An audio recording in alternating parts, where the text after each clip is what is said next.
ദിവ്യക്കെതിരെ നടപടിയെടുത്ത CPM. പാർട്ടിയുടെ എല്ലാ പദവികളിൽ നിന്നും ദിവ്യയെ നീക്കാനാണ് സിപിഎം തീരുമാനം. ഗുരുതരമായ വീഴ്ചയാണ് ദിവ്യയുടെ ഭാഗത്ത് നിന്നുണ്ടായത് എന്നാണ് സിപിഎമ്മിന്റെ വിലയിരുത്തൽ.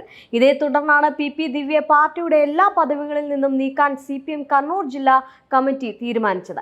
സംസ്ഥാന കമ്മിറ്റിയുടെ അംഗീകാരം ലഭിച്ചാൽ ജില്ലാ കമ്മിറ്റി തീരുമാനം നടപ്പിലാക്കുമെന്നാണ് വിവരം. സംസ്ഥാന കമ്മിറ്റി നിർദ്ദേശം അംഗീകരിച്ചാൽ പി ദിവ്യ പാർട്ടി ബ്രാഞ്ച് കമ്മിറ്റി അംഗം മാത്രമായി തുടരും.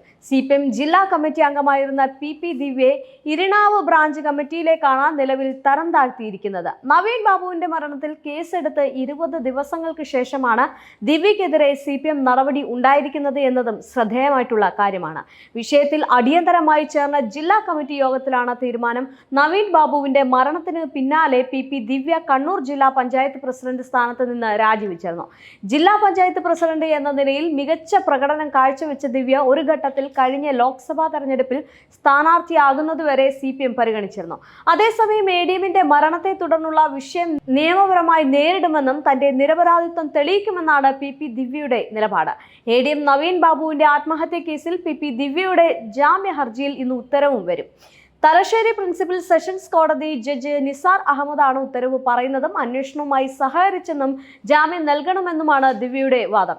എഡിഎം കൈക്കൂലി വാങ്ങിയതിന് സാഹചര്യ തെളിവുകൾ ഉണ്ട് എന്നും ആരോപണം നല്ല ഉദ്ദേശത്തിലാണെന്നും വാദിച്ച പ്രതിഭാഗം യാത്രയയപ്പ് യോഗത്തിലെ സംസാരം ഒഴിവാക്കേണ്ടതായിരുന്നുവെന്നും കോടതിയിൽ സമ്മതിച്ചിരുന്നു. എന്നാൽ ജാമ്യം നൽകുന്നതിനെ പ്രോസിക്യൂഷനും നവീൻ ബാബുവിന്റെ കുടുംബവും എതിർത്തിരുന്നു. 11 ദിവസമായി പള്ളിക്കുന്നിലെ വനിതാ ജയിലിൽ റിമാൻഡിലാണ് പി ദിവ്യ. ചൊവ്വാഴ്ചയാണ് റിമാൻഡ് കാലാവധി അവസാനിക്കുന്നത്. ജില്ലാ കോടതി ജാമ്യം നിഷേധിച്ചാൽ ഹൈക്കോടതിയെ സമീപിക്കാനാണ് അവരുടെ തീരുമാനം.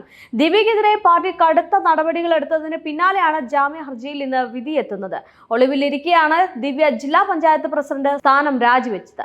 രാജി പാർട്ടി നേതൃത്വം ആവശ്യപ്പെട്ട് വാങ്ങുകയായിരുന്നു. കേസിൽ പ്രതിയായ ദിവ്യയുടെ മുൻകൂർ ജാമ്യാപേക്ഷ കോടതി തള്ളുകയും ചെയ്തു.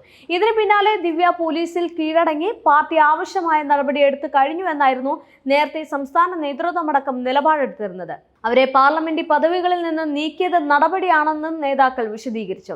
എന്നാൽ പാർട്ടി തലത്തിൽ ദിവ്യക്കെതിരെ നടപടിയൊന്നും വരാഞ്ഞത് ചർച്ചയായി മാറുകയും ചെയ്തിരുന്നു. പത്തനംതിട്ട ജില്ലാ നേതൃത്വത്തിന്റെ ശക്തമായ സമ്മർദ്ദം കൂടിയായതോടെ ദിവ്യയെ തരം താഴ്ത്തിയ നടപടി ഉണ്ടായിരുന്നത്. കണ്ണൂരിലെ സിപിഎമ്മിൽ വലിയ പ്രതീക്ഷയുണ്ടായിരുന്ന വനിതാ നേതാവായിരുന്നു വലിയ തിരിച്ചടിയേറ്റ് പാർട്ടിയുടെ ഏറ്റവും കീഴ് ഘടകത്തിൽ പോയിരിക്കുന്നത്. ഭാവി മന്ത്രി വരെ എന്നുള്ള വിശേഷണങ്ങൾ പലപ്പോഴും ദിവ്യയ്ക്ക് ചാർത്തിക്കിട്ടിയിരുന്നു. സർക്കാരിന്റെ എഡിഎം വിഷയത്തിൽ കർക്കശമായ നടപടികളിലേക്ക് തന്നെ പോകേണ്ടി വന്നിട്ടുണ്ട്. അതേസമയം സിപിഎമ്മിൽ ഏറ്റവും ഉയർന്ന രണ്ടാമത്തെ അച്ചടക്ക നടപടിയാണ് ബ്രാഞ്ച് അംഗത്വത്തിലേക്കുള്ള തരം താഴ്ത്തൽ.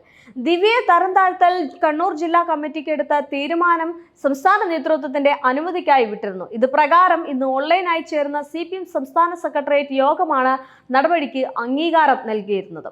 എന്നാൽ ഇപ്പോൾ സിപിഎം എടുത്തിരിക്കുന്ന നടപടി ഒരുപക്ഷെ പാലക്കാടിലെ പ്രചാരണത്തോടും അല്ലെങ്കിൽ ഉപതെരഞ്ഞെടുപ്പിനോടും അനുബന്ധിച്ചുകൂടിയാണ്.